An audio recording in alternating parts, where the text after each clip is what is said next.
Čau, Kristiān! Čau, Andrej! Labs vakars, laikam, vai laba nakts, tā jāsaka. Nu, vēl es teikšu, ka vakars. Vēl vakars. Jā, nu labi. Kā tev iet?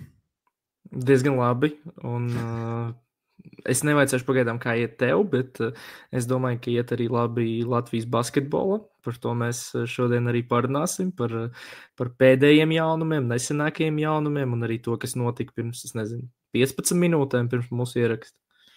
Jā, noteikti parunāsim par to.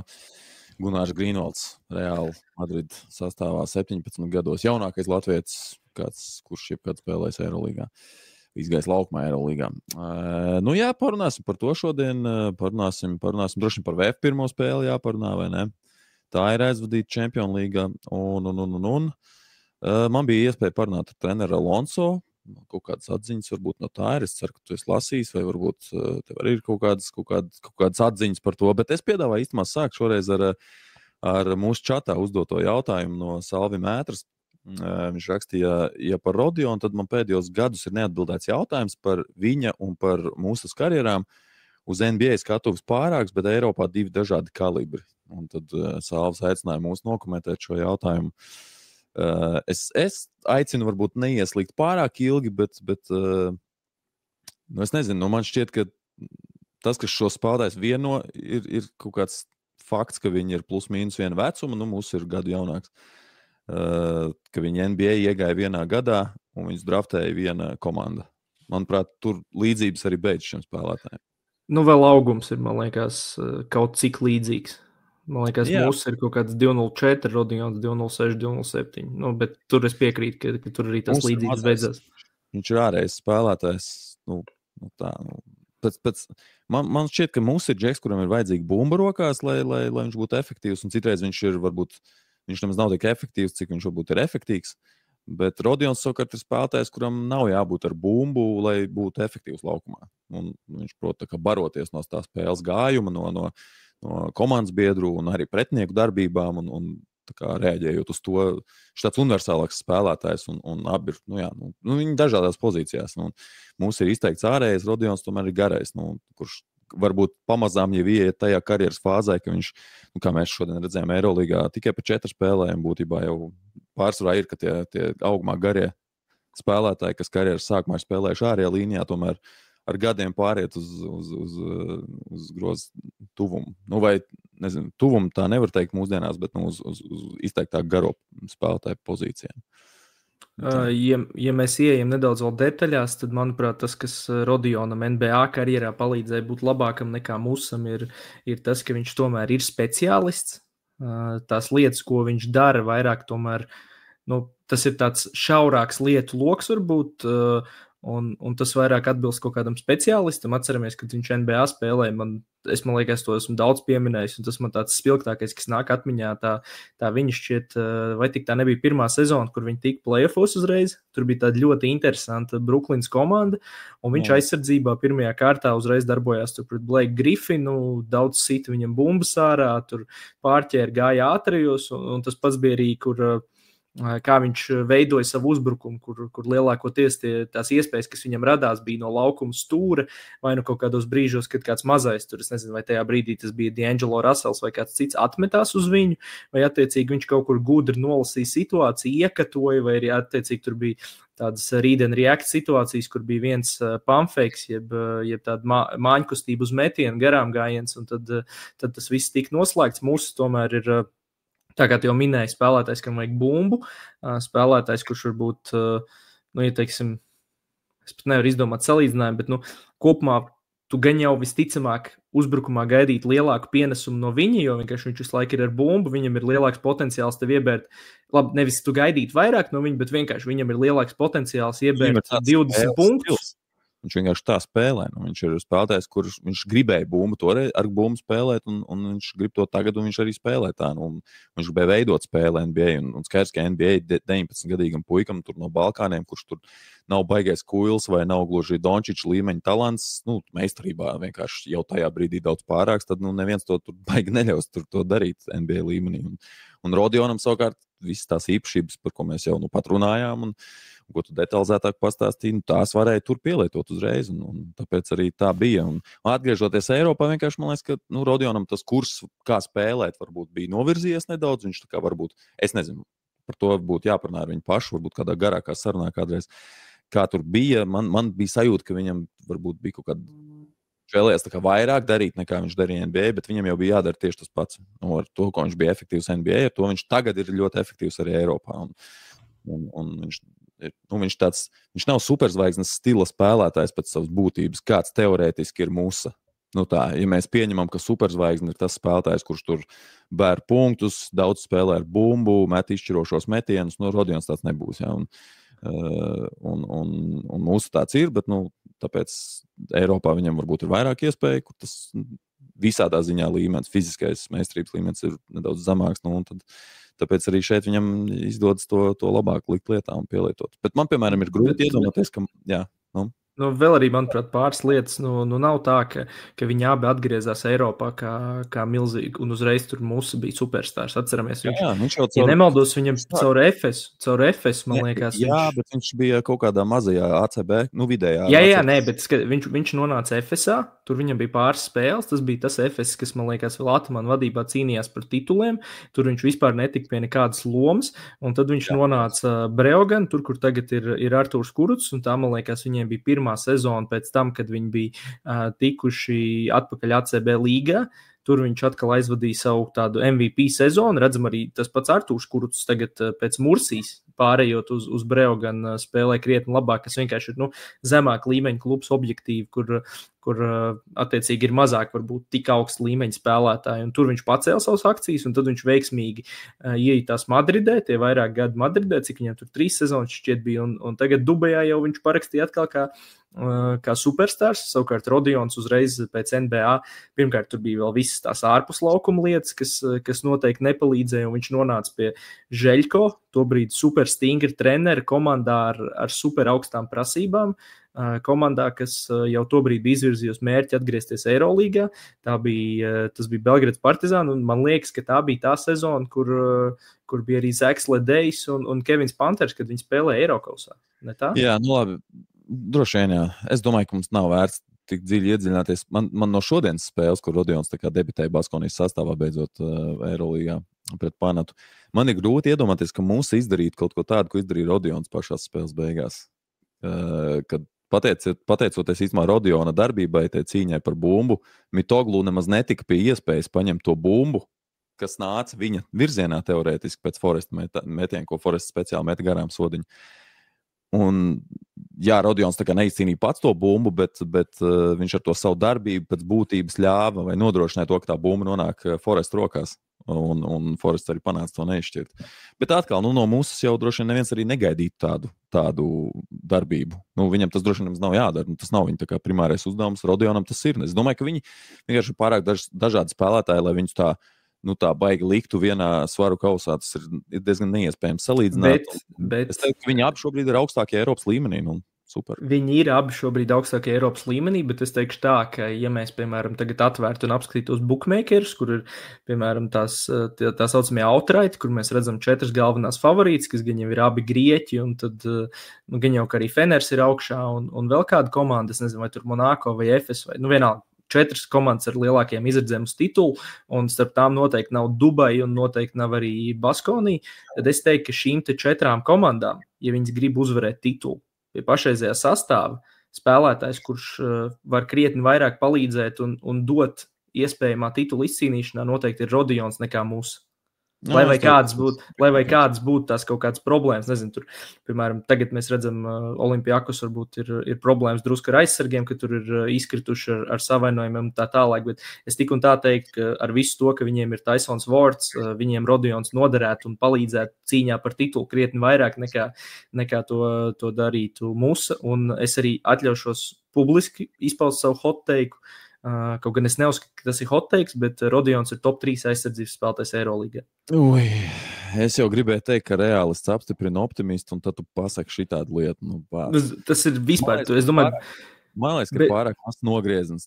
Rodions nospēlējis pirmās 14 minūtes Baskonijas sastāvā. Bet es šito jau rakstīju vienā čatā jau pirms, un kaut arī man tās pirmās pāris minūtes, kad viņš iznāca laukumā, jau tas viss uzreiz, manuprāt, apstiprinājās. Tur pie Pikeno sadarbībā viņš tur teicam norotēja, kā tagotājs paņēma to garo, kas rolo, un viņš, teiksim, ļoti labi lasīja aizsardzību, un viss tas, cik tur viņš izsita bumbas, cik bija deflection, vēl kaut kas. Es saku, viņš ir tāds, manuprāt, es domāju, varbūt kaut kāda analītiķa, tāds mīļākais spēlētājs varētu būt. Pēc tā, ka vienkārši tās lietas, Bet viņš nebūs balsojumā sezonas beigās. Nē, viņš nebūs, bet viņam šogad ir 27 gadi, un es ticu, ka viņš vienkārši vēl, ja varbūt tā atgriešanās NBA, lai arī es uzskatu, ka viņš joprojām ir arī NBA spēlētājs, bet tas ir ļoti sarežģīti, bet es ticu, ka viņš karjeras turpmākajā gaitā nonāks arī kādā Eirolandes superklubā, kur attiecīgi viņš var būt balsojumā, jo Baskonija visticamāk būs lejas šajā sezonā. Man tagad interesē ļoti, kāds būs tavs hot takes par Gunāru Grīnvaldu. Es varu uzreiz īstenībā izšaut. Ejam pie Gunāra. Uzreiz sākam ar hot take? Jā, es domāju, pie šīs tēmas, pie Gunārs Grīnvalds Madrids Reālā, es domāju, tas tomēr ir top notikums Latvijas basketbolā. Tas ir top notikums, bet man interesē, vai tu gribi dzirdēt man hot take, vai arī tu negribi, jo mans hot takes varētu būt arī labs savalkot to ar potenciāli nākamo tēmu. Pasaki. Es gribu redzēt viņu novembrī izlases kandidātus. Un treniņos. Jā, Kugrāns, mēs šodien šūtraundu ierakstījām. Kugrāns teica, ka viņam arī cilvēki, kur nesako tik ļoti basītam, esot prasījuši. Kur tad tas Grīnvalds bija izlasē? Ko tad viņš tur nebija? Kur bankī skatās? Tā kā, labi, līdz tam tiksim, zin kā. Es nezinu, Jo es varu pamatot kaut kādā veidā šo savu viedokli. Mums nav trešo numuru.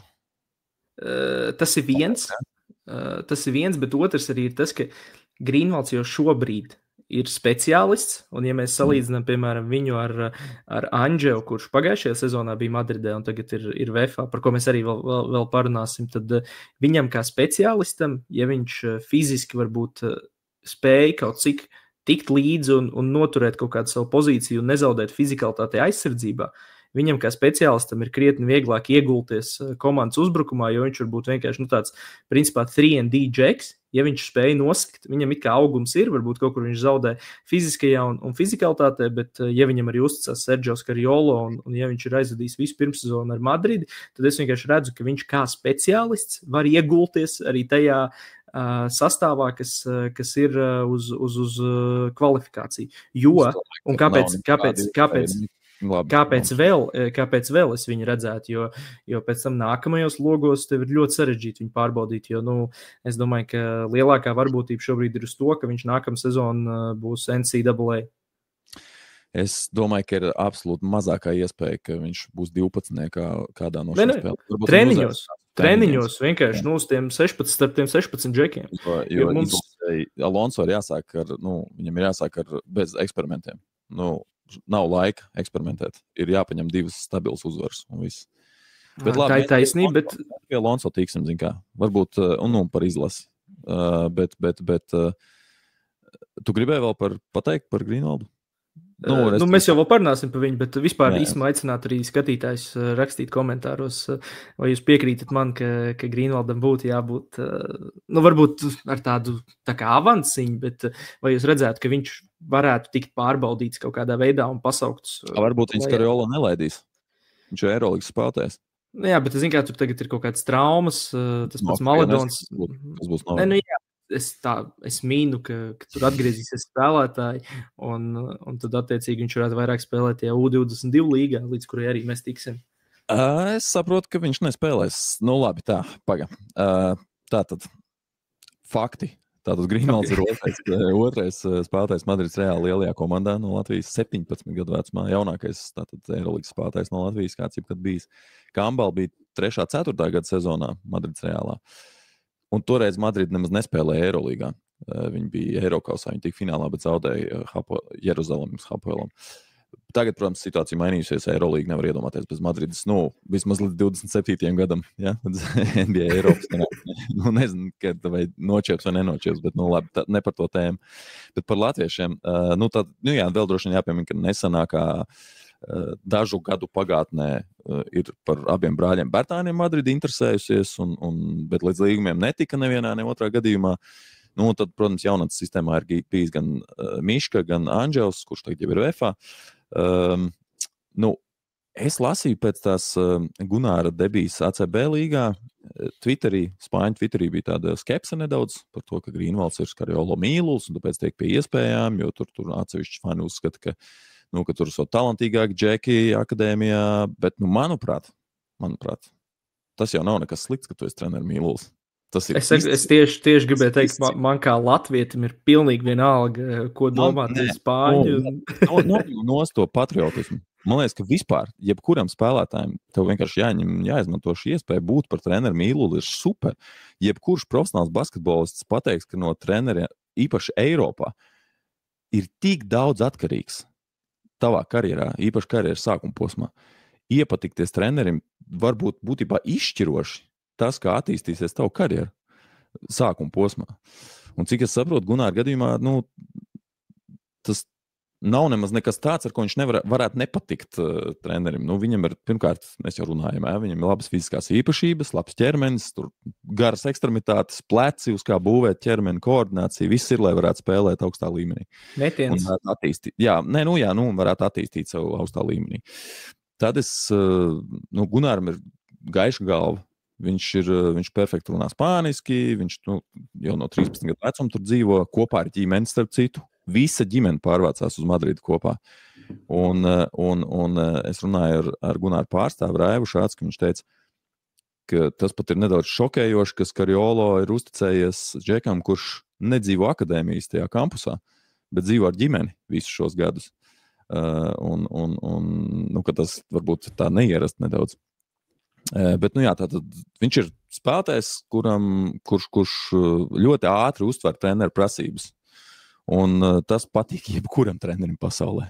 Ja tev ir spēlētājs, kurš var izdarīt to, ko no viņa prasa, tāpēc es nebrīnos, ka viņam patīk. Viņš uztver informāciju, viņš dara to, ko no viņa prasa darīt, nekļūdās, viņš tur spēlē pārliecinoši. Es atceros, kādreiz tur par manu brāli Itāļi teica, ka viņš tur 19, 20 gadu vecumā spēlē kā veterāns. Viņš nekļūdās daudz, viņš neko super daudz tur neuzņemās, nedara, bet viņš arī nekļūdās daudz, viņš izdara to, ko no viņa prasa.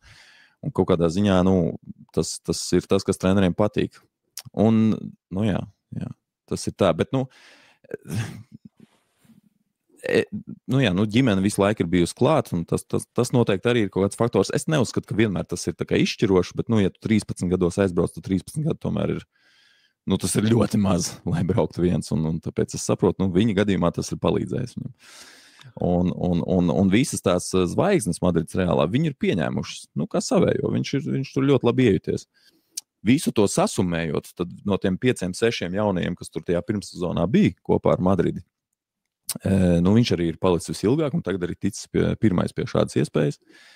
Tā kā parunājot ar Raivu un uzzinot visu šo, nav laikam pārsteigums, ka tā tas ir noticis.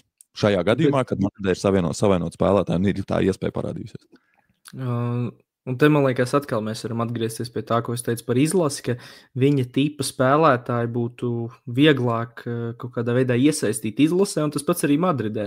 Es nepārzinu pārāk labi tos 8. gadus, kas ir Madrides sistēmā, bet es tā pieļauju, ka tas varētu būt, nezinu, vēl kāds garais spēlētājs, kurš varbūt ir talantīgs, bet atkal, kurš varbūt atpaliek kaut kur fiziski netur līdzi, un plus vēl tas garais gals tur ir ļoti labs tagad, un arī pārpildīts, un kamēr tur būs Tavares, tikmēr tas tāpat būs gan jau viens no top garajiem galiem Eirolīgā, un atkal saspēles vadītājs, jeb kaut kāds aizsargs, to atkal ir grūtāk kaut kādā veidā ierotēt iekšā tajā komandā, un tad tāds nosacīts speciālists vai spēlētājs, kurš labi dara, piemēram, tur pāris lietas, un ir vieglāk ierotējums iekšā tajā komandā, un tā ir viena lieta, un man liekas, es nezinu, varbūt tu zini precīzāk tās detaļas, bet es vienkārši atceros, ka es Sports centrā rakstīju, tad, kad viņš 21. gada oktobrī pārcēlās uz turieni ar ģimeni.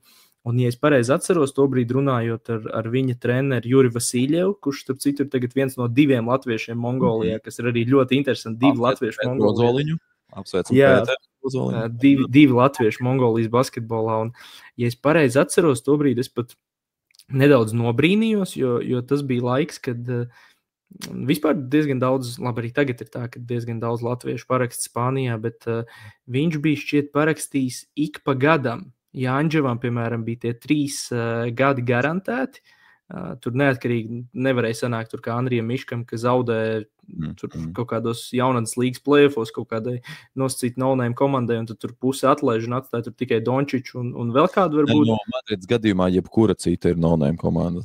Jā, protams. Badalona arī viņiem ir no-name. Un tad viņam bija tā, ka, ja es pareizi atceros, un ja es tagad nekļūdos, ka šis te līgums tika pārslēgts ik pa gadam, kas, manuprāt, kaut kādā veidā noliek to jaunieti zem spiedienu, jo, zin kā, tas ir vecums no tiem 13, 14 līdz tiem 18 gadiem, un katram, es kaut vai no tādas savas pieredzes, kaut kā, cik es atceros sevi, varbūt ne tādā basketbola vidē vai vispār vienkārši pa dzīvi, ka tev tik daudz mainās kaut kādas intereses, tad tu mācies labāk, tad tu mācies sliktāk, visādas lietas apkārt, kas to visu ietekmē, ka viņš visu laiku ir bijis tādos, es zinu, ka varbūt ir kaut kur smieklīgi varbūt runāt un piesaukt spiedienu, runājot par puiku basketbola komandā, bet jebkurā gadījumā tev ir bijis tā, ka tev katru gadu ir bijis sevi jāpierāda un jāattaisno tās savas cerības, un tu nevari īsti atļauties, varbūt, ne gluži sačkot, bet tu nevari atļauties, piemēram, vienā gadā parādīt, es nezinu, tur pielikt klāt 10%, vai kā to varētu izmērīt, un tad nākamajā gadā pielikt 1 vai 2%, ka tev tā kā diezgan konstanti ir jāliek klāt, un katru gadu jāpierāda, ka tu esi bijis noderīgs, ka tu esi joprojām noderīgs un perspektīvs tai komandai, lai viņi tev tā kā ticētu.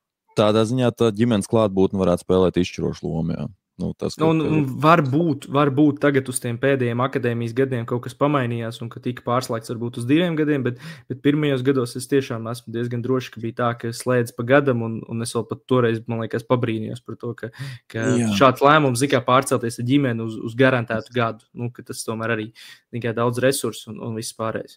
Es saprotu, ka šobrīd plāns, tur nav tāds super tālajošs, vismaz tā, lai Raivs stāstītu kaut ko iet soli pa solim. Šogad tas pārsvarā laiks tiks pavadīts, spēles laiks tiks krāts U18 komandā.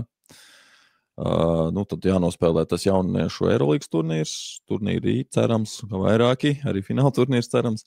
Un tad vienkārši, jāizmanto iespējas, kas būs, ja būs vēl un kad būs pie lielās komandas. Tad tas arī ir tas plāns, tur īpaši tālāk šobrīd. Es domāju, ka neviens jaunietis tajā vecumā šobrīd nevar tā kā garantēt skatīties kaut ko nākotnē, ņemot vērā visu to Amerikas stāstu šobrīd. Zin kā, mūsu čatā vēl bija, neatceros no kā, bet bija jautājums, vai mums aug jauns supertalants. Man liekas, ka tas ir jautājums, kā mēs definējam supertalantu. Man liekas, ka te es atkal varu atgriezties pie tā, ko jau mēs runājam pat par Rodionu, ka viņš varbūt ir,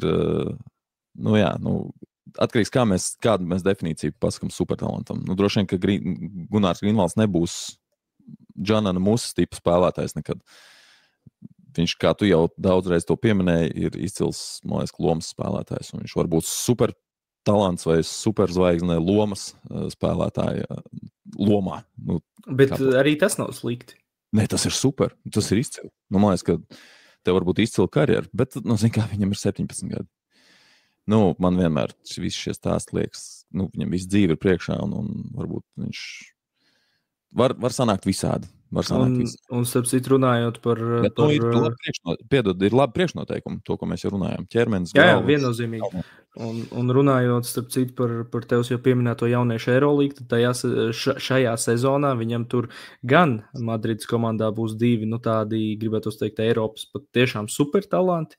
Tas nebūs Natans Solimans, Francijas izlases līderis, bet tas būs Fabians Kaizers, kurš izlaida pagājušajā gadu U16 tāds vācu, gribētu teikt, tāds nākamais Francis Wagners, kuram varbūt kaut kur savainojumi pagaidām patraucējuši, bet arī tas tiešām ir tāds nākamais vācu supertalants, un vēl viens, protams, ir tas, man liekas, kas arī mūsu čatā jau kaut kad vismaz pirmsākumos tur izskanēja, atsaucoties uz tēvu un viņa pārdarījumu latviešiem, Omers Kutlojs.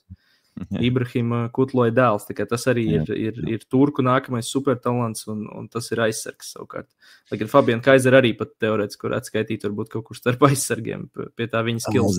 Drīzāk jau tās 3-4. Tās pozīcijas mūsdienu basketbolā, man patīk tā Čehijas pieeja. Vingi, mazie, garie. Ja godīgi, super apzīmējums. Tiešām mazie, vingi un garie. Izcili. Es pat, ja kaut kur, es nezinu, kaut kur varbūt, ja mūs klausās kāds no latviešu cilvēkiem FIBA, tas varbūt kaut kur jāpaceļ drusku augstāk, jo tas 5 pozīcijas ir tiešām novecojušas, un tas, manuprāt, Čehi ir super pieeja, mazie vingi, jeb spārni latviski un garie.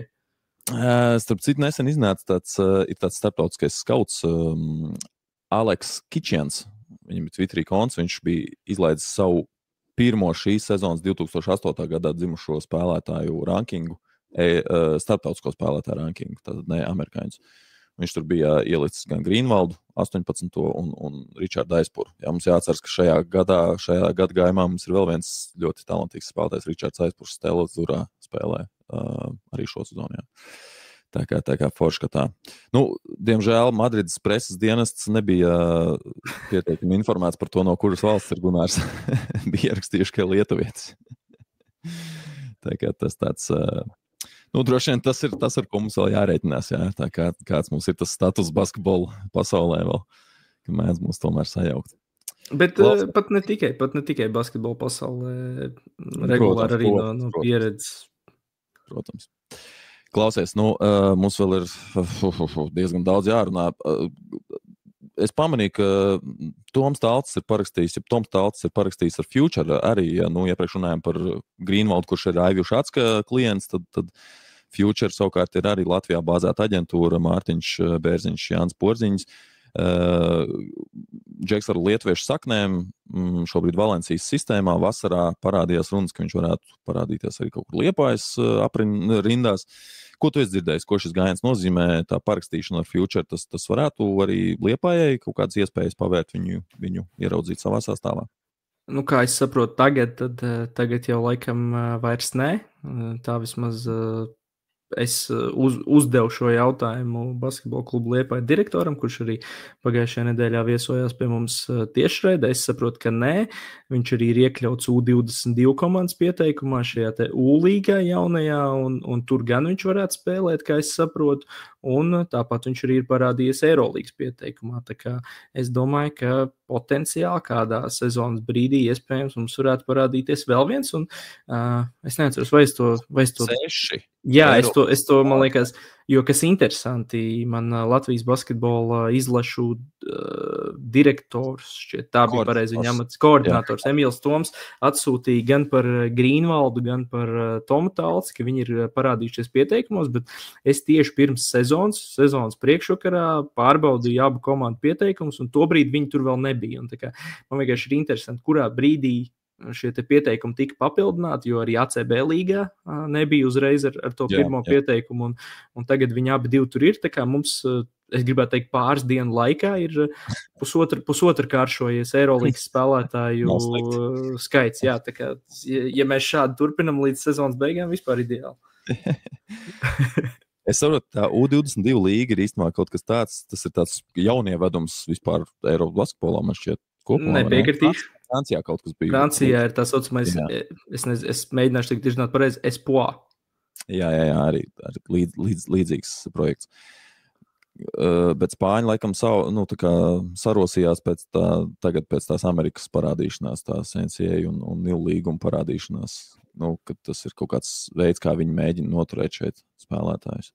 Viens no tādiem varbūt mūsu platuma grādiem tādiem zinām, īstenībā tas pats arī Talča variants. Es domāju, ka ja nebūtu šīs te U22 komandas, kas tomēr ir šo te līgu, U-līgu, jeb Liga U vai U22 līga, ir whatever, ir izveidojusi ACB līga kopā ar Spānijas basketbola federāciju. Tur, ja nemaldos, ir 15 komandas šobrīd, jeb 15 farm klubu no ACB līgas. Un tas nozīmē to, ka tās ir reāli šo te akadēmiju komandas, kur var arī nosūtīt attiecīgi spēlētājus, kas ir līdz 22 gadu vecumam, kas drusku maina visu to situāciju, kāda bija iepriekš, jo atceramies kaut vai Artūru Žagaru, Krišu Helmani, kad viņi bija Badalonā, nebija šādas līgas, un tad tev bija vai nu Prata, kas bija tobrīd starp 3. un 2. līgu, tur maisījās gadu no gada. Bet tagad tev būtu tāda U22 līga, kas ir tāds oficiālais farm klubs, kur tu pat nepazūdi īsti ārā no sava kluba. Tu spēlē, nezinu, tās pašas Valencijas U22 klubā, un pēc tam tu vari spēlēt Valencija Eirolīgā. Un tā ir tā pati sistēma, tās pašas zāles, tā pati vieta, nav tā kā tajā pašā, nezinu, teiksim, Prata varbūt ir gadiem ilgi jau Juventud farm klubs, bet tomēr tā ir cita organizācija, cits profesionāls klubs, un tas ir kaut kas pavisam cits. Sadarbības klubs, nu tā. Sadarbības klubs, jā, tā būtu precīzāk, ka tagad ir tāda reāla farm kluba, un man liekas, mūsu platumgrādiem bez tā paša Talča, man liekas, arī tie, kas sekoja U18 čempionātam, atcerās tāds Artūrs Butājevs, lietuviešu tāds perspektīvas garais spēlētājs, viņš bija Barcelonas sistēmā, viņam Malaga piedāvāja, cik es saprotu, labu naudu, un viņš tagad ir Malagas Unikahs sistēmā, viņš primāri spēlē šajā U22 līgā, viņš tur var attiecīgi atrādīt savus prasmes, uzlikt galdā statistiku un pēc tam aizbraukt uz NCAA, un potenciāli arī vienkārši, ņemot vērā komandas pēc status, lai gan viņi Spānijā var būt diezgan tuvu, bet viena tomēr ir Eirolīgas komanda, otra ir Champions League komanda. Tas, es domāju, viņam arī pavēr kaut kādas lielākas iespējas potenciāli uzspēlēt arī pie pirmās komandas augstākajā līgā, vai tā būtu Champions League vai attiecīgi Spānijas ACB līga. Tā kā kopumā, manuprāt, ļoti interesants projekts, un tur arī ir vairāk latviešu, bez Grīnvalda un Talča ir arī šķiet Bruno Jēkabsons bija Manrēzā.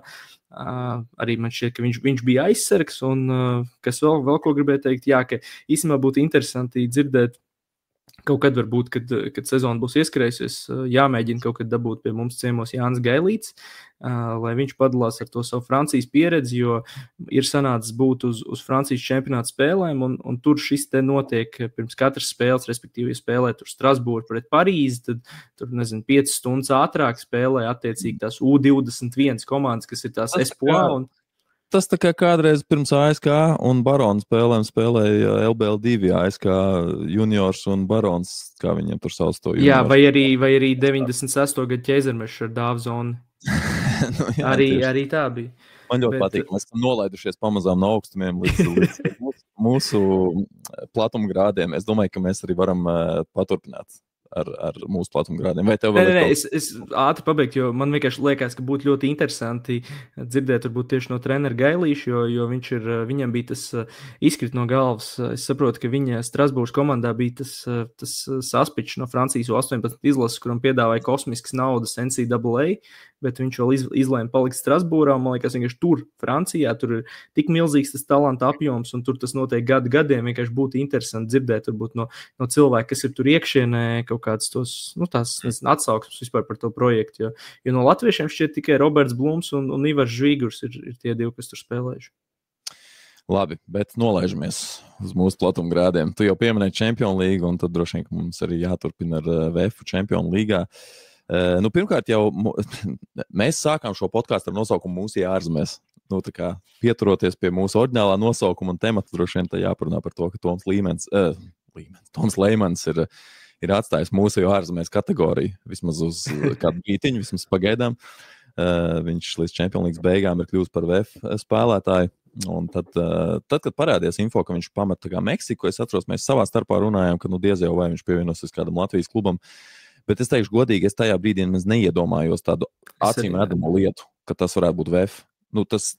Jo es kaut kā automātiski kļūdaini pieņēmu, ka Toma gadījumā runa var būt tikai par Ventspili vai par Liepāju. Viņam ir vēsture tajos klubos, un viņš pats nāk no Ventspils, un viņa tēvs ir Ventspils kluba padomē, šķiet. Bet arī mūsu čatā parādījās tās kaut kādas baumas, kāds bija ierakstījis, nepateikšu tagad precīzi kurš, bet kāds bija ierakstījis, arī atsaucoties uz normu un datveru, vai tas bija tas Liepājas pasākums pirms sezonas, vai tas bija kaut kāds raksts no Liepājniekiem LV vai no kāda cita portāla, ka kāds potenciāli Latvijas izlases spēlētājs var nonākt kaut kur uz Liepājas radar, bet es to pilnīgi piekrītu, arī man tas kaut kā neiedomājos par šo variantu, kas patiesībā ir super acīm redzams. Jā. Ja Latvijā, tad VF visdrīzāk Toma gadījumā. Un tad pirmā spēle arī pret AEK viņam sanāca Champions League, uzreiz pēc viena treniņa ar komandu 23 minūtes, 8 punkti, 3 bumbas, 2 piespēles, arī 2 kļūdas. Nekas izcils, bet un VF no viņa kā gaida lielu pienesumu, jo Jāhovičs basketbolziņas.com izteicās, ka Leimans ir padārgs spēlētājs priekš VF kluba, un skaidrs, ka viņi sagaida no viņa ir liela pienesuma. Tas, kas man iekrita, bet, protams, pirmā spēle tikai. Tas, kas man iekrita no statistikas acīs, ka tikai -5 tajās 23 minūtēs, ko viņš nospēlēja. Skaidrs, ka tas plus-mīnus nevienmēr ir, tur droši vien jāskatās padziļināt būtu, bet katrā ziņā tas bija labākais plus-mīnus no tiem, kas spēlēja tādu nopietnu lomu tajā spēlē un bija tādā pamatrotācijā. Tā kā, es domāju, ka būs vēl labāk, un viņš noteikti šajā VF sastāvā ir viens no, ja ne pats meistarīgākais ārējās līnijas spēlētājs. Un tad, tomēr arī spēlēs ļoti nopietnā līmenī ārzemēs. Un, ja ir kaut kas, ko mēs varam varbūt izvilkt pozitīvi no šīs spēles, ir tas, ka ar visu to, ka uzbrukumā nevedās, manuprāt, pilnīgi nekas VFam. Viņi 3. ceturtdaļā parādīja kaut kādas dzīvības un atspēlēšanās pazīmes, kas man vismaz lika kaut kā pozitīvāk raudzīties uz to visu.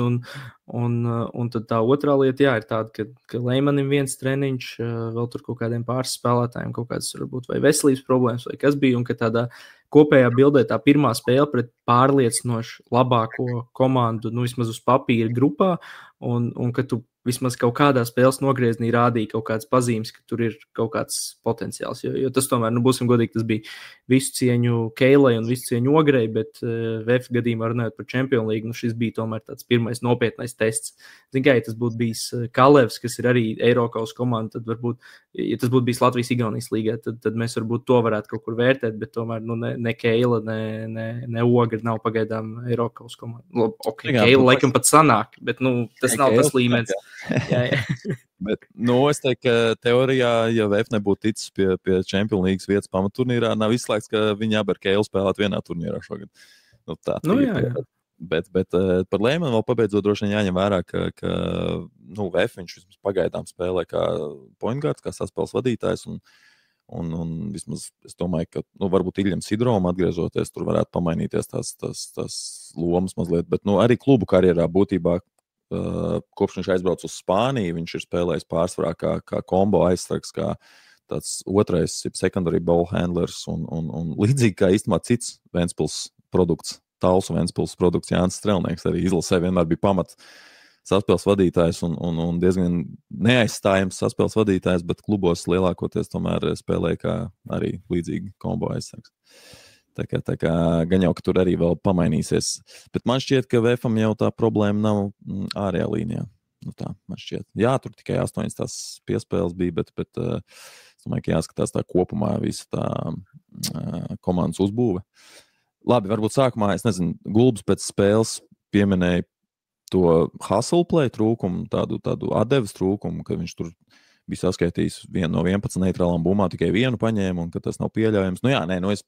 Tas nav pieļaujams, ja tā bija. Hustle play nevar tā izmērīt ar parasto protokolu, bet es pieļauju, ka kāds no asistentiem to skaitīja spēles laikā, un tāpēc arī šādi cipari parādījās.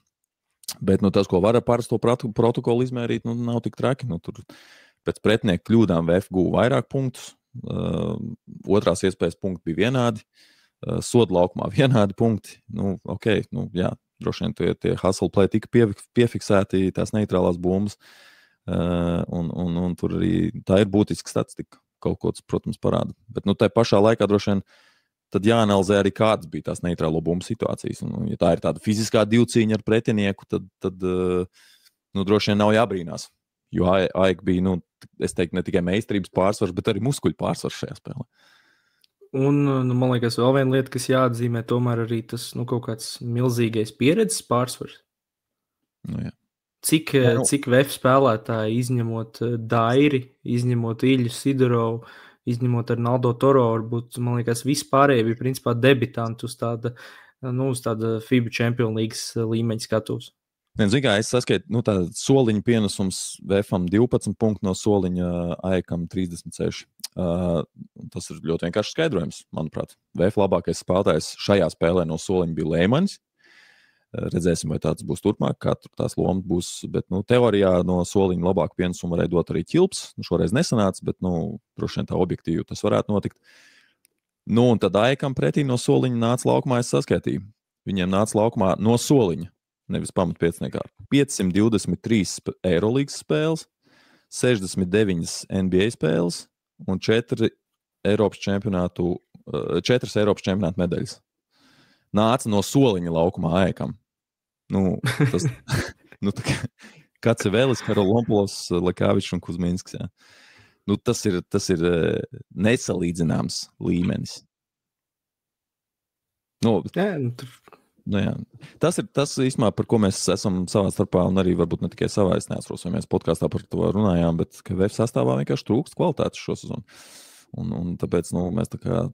Es brīnījos, ka VF pateica, ka tas budžets ir noturēts pagājušās sezonas līmenī, jo uz papīra tā neizskatās. Ja vien tur nav pārmaksāts baigi, bet VF, cik es tā esmu dzirdējis, neaizraujas ar pārmaksāšanu spēlētājiem, īpaši vietējiem. Bet tagad arī tā kā tu citēji Gati Jahoviču, tev parādās iespēja parakstīt tādu Tomu Leimanu, kurš VFam ir dārgs spēlētājs. Tas nozīmē, ka vēl kaut kāda līdzekļi ir. Un es nedomāju, ka Tomu Leimaņa parakstīšana nozīmē tagad attiecīgi budžeta palielināšanu par tik, cik Toms Leimans nopelna šajos 3-4 vai attiecīgi mēnešos vai līdz sezonas beigām. Plus vēl arī Arnaldo Toro nebija sākotnējos plānos, jo viņa vietā bija Bens Karlsons, kurš es esmu diezgan droši ir noteikti lētāks spēlētājs, un arī starp citu viņa atgriešanās nav izslēgta joprojām. Tā kā, jā, bet es kopumā piekrītu, ka, laikam, ja mēs tā uz to paraugāmies, tad varbūt ir kaut kur tā dīvaini, bet jā, tas varbūt tiešām saistīts ar to, ka vēl varbūt tiek meklēt kaut kādu papildinājumu sezonas gaitā, jo arī kaut kur biju kuloros dzirdējis, ka it kā meklē vēl vienu ārzemnieku, bet tas vēl bija attiecīgi atkal pirms Tomu Leimaņa pievienošanās, tāpēc man ir tagad jautājums, vai tas joprojām ir aktuāli vai nē, jo man liekas tā kvota, cik viņiem sanāk, viens Ukraiņš iet zem kvotas, viens Puertorikāns un viens Amerikāns, un tas arī viss 4 leģionāri, laikam kopā, no kuriem viens neskaitās leģionārs, vai es kaut ko palaidu garām? Bet zin kā... par Latviju runājot. Tā sanāk, laikam, jā. Bet te atkal ir stāsts, man liekas, par to VF tā kā vienmēr uzliek to mērķi tikt ārā no Champions Leagues grupas, tikt play-inā.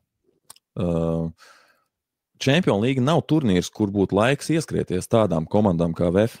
Viņiem ir tā kā uzreiz jāperformē.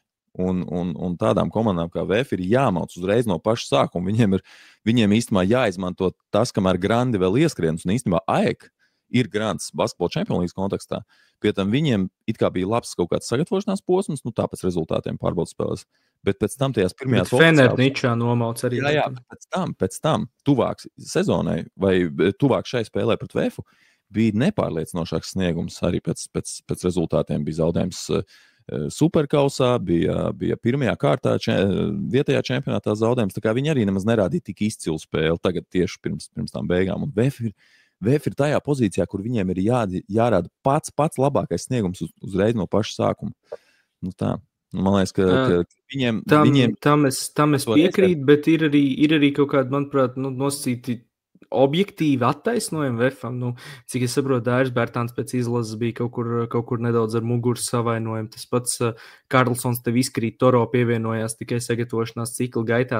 Katru gadu ir šādi attaisnojumi. Nē, tā var būt, bet es ļoti labi saprotu tavu punktu, bet es kaut kā arī mēģinu šobrīd, es negribu teikt aizstāvēt VF, bet kaut kā ieraudzīt to varbūt arī no viņu pozīcijām. Un plus vēl arī jāņem vērā tas, ka tas ir super jauns sastāvs, un man vismaz šķiet, ka uz papīra tas ir dziļāks sastāvs attiecīgi nekā iepriekšējās sezonās. Nedaudz dziļāks. Ja vēl Berkolds būtu ierindā, tad es teiktu, vispār kopumā. Kopumā dziļāks. Bet mēs tagad par Champions League runājam. Viņi uzstāda mērķi tikt ārā no play-off grupas, viņiem ir uzreiz no paša sākuma jāmauc, bet viņi tur kaut kādu rezervi, lai pēc tam vēl papildinātu vai uzlabotu sastāvu. Bet tev taču ir uzreiz, tad, ja tev ir tas mērķis tiešām reāli, ne tikai vārdos pateikts. Es teiktu, ka ja mēs tā noliekam malā to, ka tas kaut kādas naudas lietas, tad viņiem ir tagad nākamie 2 pretinieki ir tie, pret kuriem ir tā kā, skaidrs, ka jebkurā spēlē jāmauc tur 100%, bet nākamie 2 pretinieki ir. Sniegums nebija šajā spēlē tāds, kas vairo optimismu. Tā. Bet, man likās tas tur 3. ceturtdaļas tas nogrieznis līdz brīdi, cik tur tās 7 minūtes, kad viņi tā kā nāca klāt, man likās. Tiešām protams, bet es saku, ka kaut kādas pozitīvas iezīmes es redzēju, un kaut kā tā. Nu, man šķiet, ka arī vēl viena lieta no tādas taktiskās puses.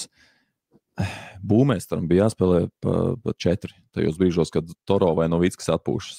Un neviens no šiem risinājumiem nav derīgs mūsdienu basketbolā. Nevienam no šiem spēlētājiem nav spēja ar augstu precizitāti trāpīt no tālienes, paplašināt laukumu.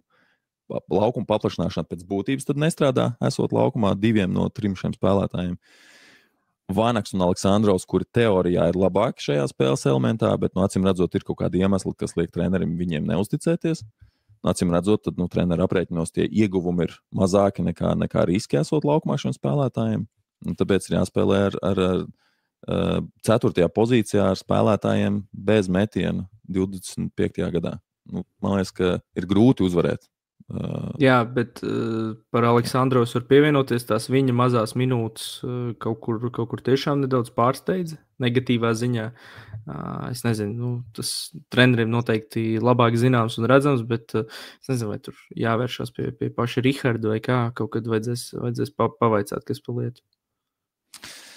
Jā, būs grūti, bet, es atceros, ko es teicu pēc pagājušās sezonas pirmās spēles, kad izdevās mājās uzvarēt Bonnu.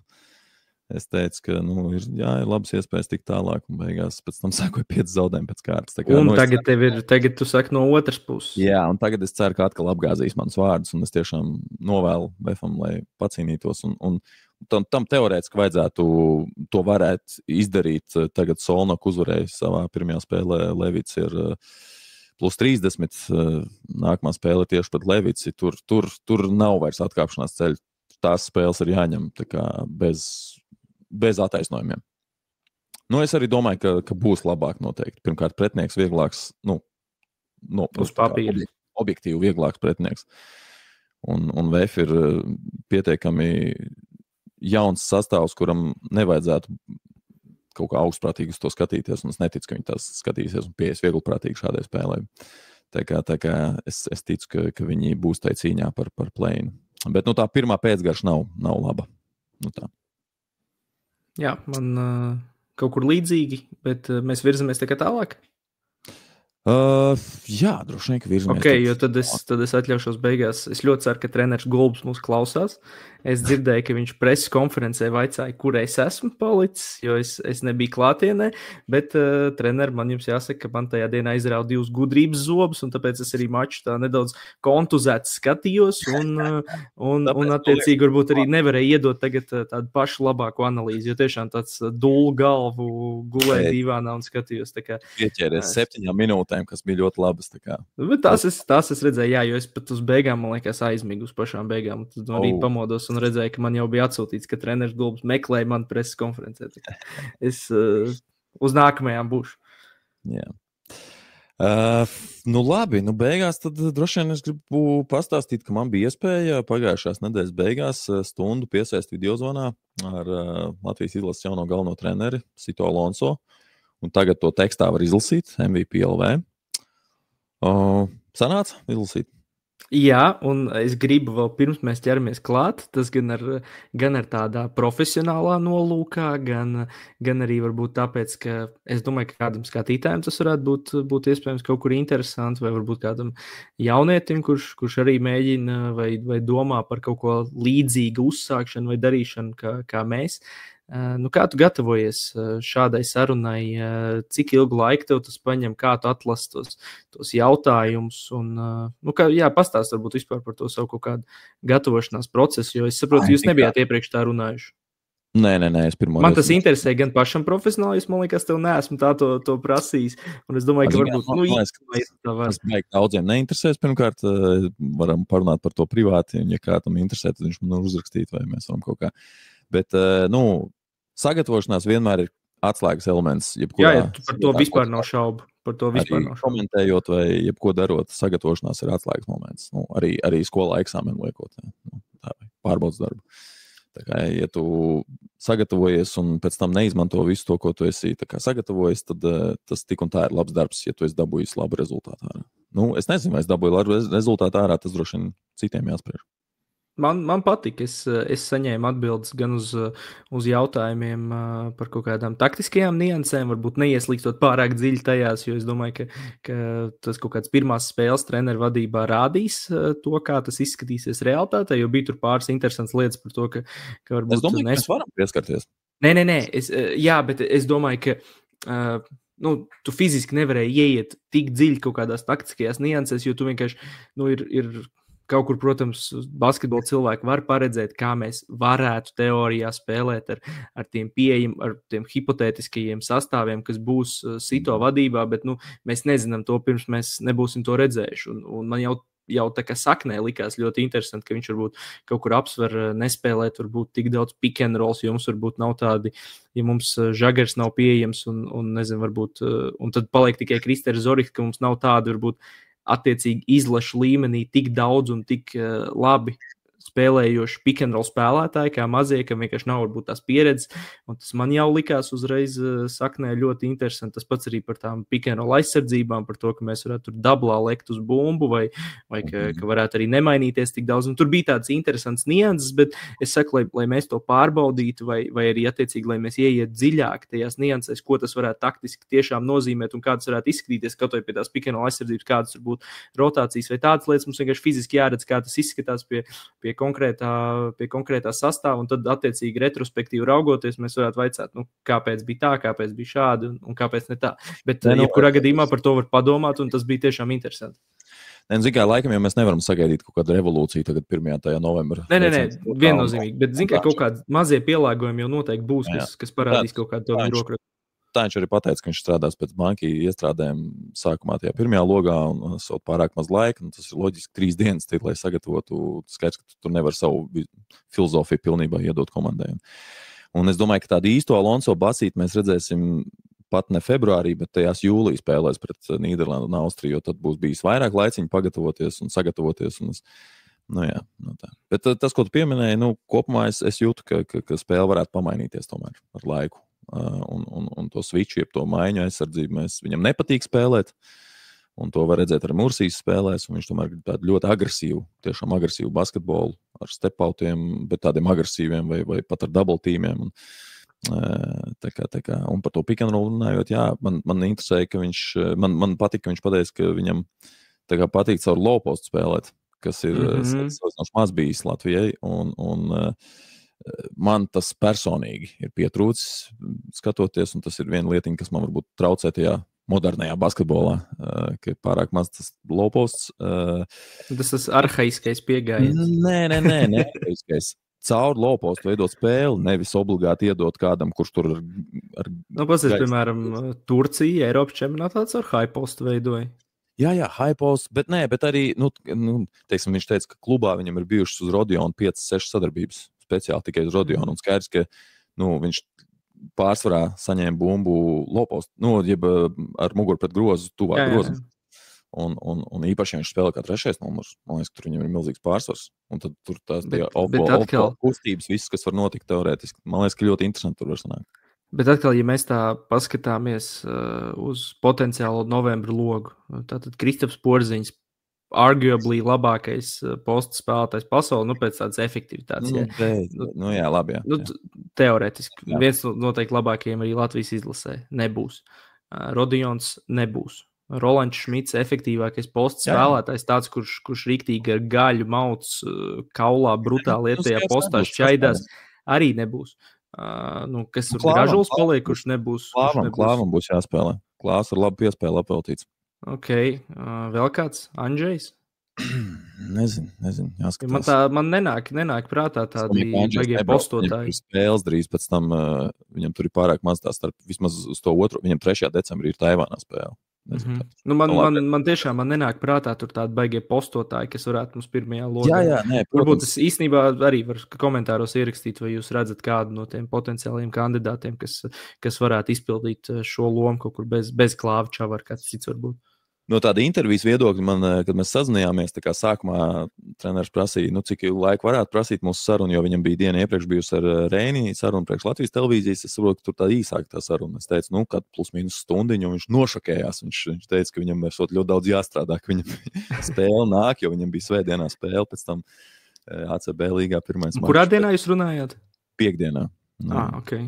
Bet beigās tā arī sanāca. Aptuveni stundiņu, un īstenībā viņš bija ļoti atvērts un izdevās drusku pavērt gan to taktisko lādīt, par ko mēs jau tur runājām, gan arī tādu personīgo šķautni noslēgumā, un es sajūtu tādu emociju no viņu, gan runājot par tēvu un tēvu ietekmi un stingro disciplīnu un par meitu, ar ko viņam nesanāk būt kopā tik daudz, cik gribētos darba dēļ. Viņš tā kā viņi nedzīvo kopā. Tā kā man liekas, ka ļoti tāda daudzšķietnaina intervija sanāca. Man ļoti arī patīk tas, ka tā viņa tāda, kā lai pasaka, tāda kaislīga atzīšanās, ka viņš ir tas satrauktais tēvs, kurš uzman arī meitas sociālos tīklus un tur pārbauda gan tur TikTok, gan Instagram. Tā kā man kopumā tērē šos sociālos tīklus. Jā, un kopumā, Instagrams viņam pašam bija, laikam. Jā, bet viņš viņu nelietojot. Jā. Un tas, ko man liekas, varēja sajust jau, kaut vai tīri tekstā, bet man bija jau kaut kāda aizmetņa iepriekš tam visam, no dzirdētā, no redzētā, ir tas, ka neapšaubām viņam piemīt harizma. Tā kā, manuprāt, izlases treneris nevar būt cilvēks, kuram nav harizmas, un varbūt mums tādi nav bijuši nesenā pagātnē, vai vispār kopš es atceros. Beidz.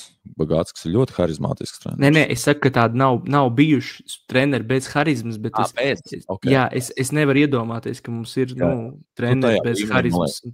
Jā, tāpēc es saku, varbūt var padiskutēt, ir gan jau Eirolīgā, varam kādu atrast, bet tas nebūtu tik būtiski, un tas man likās, tāds, neapdrošināšanās, bet tāda, ka tas jau ir tāda pirmā labā lieta, un vēl tādas divas interesantas atziņas, ko es guvu lasot, man likās interesanti, ka man vienkārši gribētu uzzināt to backstory, tam visam stāstam, kā tas notika, ka Jānis Gailīts esot pāraudzis asistenta lomu, un es it kā saprotu arī treneru Gailīšu pusi, nenākt par asistentu, bet man vienkārši interesē, vai viņš vispār, piemēram, tika aicināts, vai viņiem bija kaut kāda... Es saprotu, ka nē, bet, droši vien jāuzpēc jauniem. Jo viņi bija, nosīt arī konkurenti šajās te vēlēšanās, un otrā lieta, man likās interesanti arī par Robertu Štelmacheru, jo šeit es atsaukšos, es nezinu, vai tie bija ūdens zeļi, vai tā bija tava garā saruna, kur Rolands Freimans stāstīja par to, kā bija pēc tās Bulgārijas spēles, kur viņi sēž viesnīcā un Roberts Štelmachers ēd zupu, un viņam tur tā kā zupas traukā krīt asaras iekšā, un tad, man bija tā patīkami lasīt, ka viņam ir tā kaut kāda deksme iekšā un vēlēšanās atdarīt par to, lai gan, mēs nevaram to novelt tikai uz viņu, bet ka viņš jūt to kaut kādu nepadarītā darba sajūtu, vai kā to nosaukt, un ka viņš grib un ir gatavs nākt palīgā izlasei, un bija, teiksim tā, labi atstāja par sevi iespēju trenerim Sito, un arī kopumā, laikam, tas, ka es arī tā nebūtu iedomājies, ka visiem tas liekas tā nesaprotam, kā var tur profesionālu komandu galvenie treneri nākt un visi palīdzēt izlasei. Brīvprātīgi. Jā. Tā kā tas man... Varbūt, es izteikšos savādāk, es vienkārši nebiju par to tā domājis, tādā varbūt... Mēs neaizdomājamies. Citu valstu kontekstā, jā, bet man tas tiešām liekas tā kā apmēram loģiski, ka mums ir tas izlases, it īpaši tajos pēdējos gados tagad pie Lukas, ka mums ir tas pamatkodols, galvenais treneris plus tie 2, 3 vai tur 4 asistenti, un tad ir pārējie apmēram Latvijas labākie treneri, vai arī tur kaut kādi tādi up and coming treneri, vai kaut kur jauniešu treneri, kas nāk un palīdz un iesaistās, un man tas tiešām tā kā ir līdzies pašsaprotam, bet realitātē, ja mēs uz to tā paskatāmies, kā ir citur, tas vispār nav pašsaprotam, un tā ir tāda ekskluzīva iespēja gan treneriem, gan arī tāda super iniciatīva, gan no treneri, gan no vai savienības puses, vai no kā. Šveikā nebija tas par to, ja valsts sauc, tad tev tur nedomājām, man liekas, kaut kā tā. Klausies, vēl 2 ātras lietas. Lejā zem video būs links arī uz mūsu čatu, community, WhatsAppā. Ja kāds vēlas ikdienā būt basīs čatā, tad droši pievienojieties. Nav obligāti nekas jāraksta, var lasīt. Tur ir 500 cilvēkiem. Jā, bet kā lielākā daļa, protams, lasa, bet man ir liels prieks, ka ir aktīvisti, kuri ir ikdienā uztur dzīvību šajā čatā ar interesantiem tematiem. Paldies jums par to, un paldies tiem, kas tikai lasa, un paldies, kas vēl tikai pievienosies, un arī varbūt nepievienosies, vienkārši skatās. Paldies visiem, atsakot. un beigās paldies arī tiem, kas noskatījās šo, un ja jūs redzat iespēju, ka jūsu uzņēmums varētu atbalstīt šo podcastu, tad mēs ļoti labprāt parunātos par mūsu sadarbības iespējām. Vai nu jums pašiem ir uzņēmums, vai nu varbūt jūs varat ieteikt savam priekšniekam, ka šitiem džekiem vai marketinga daļai, ka ar šiem džekiem būtu forši sadarboties un pareklamēt savu produktu vai pakalpojumu, tad mēs noteikti novērtētu šādu uzaicinājumu aprunāties. Tā kā varat mums rakstīt vai nu WhatsAppā vai e-pastos, tepat lejā ir e-pasti. Sazināmies. Čau, Kristiān. Čau.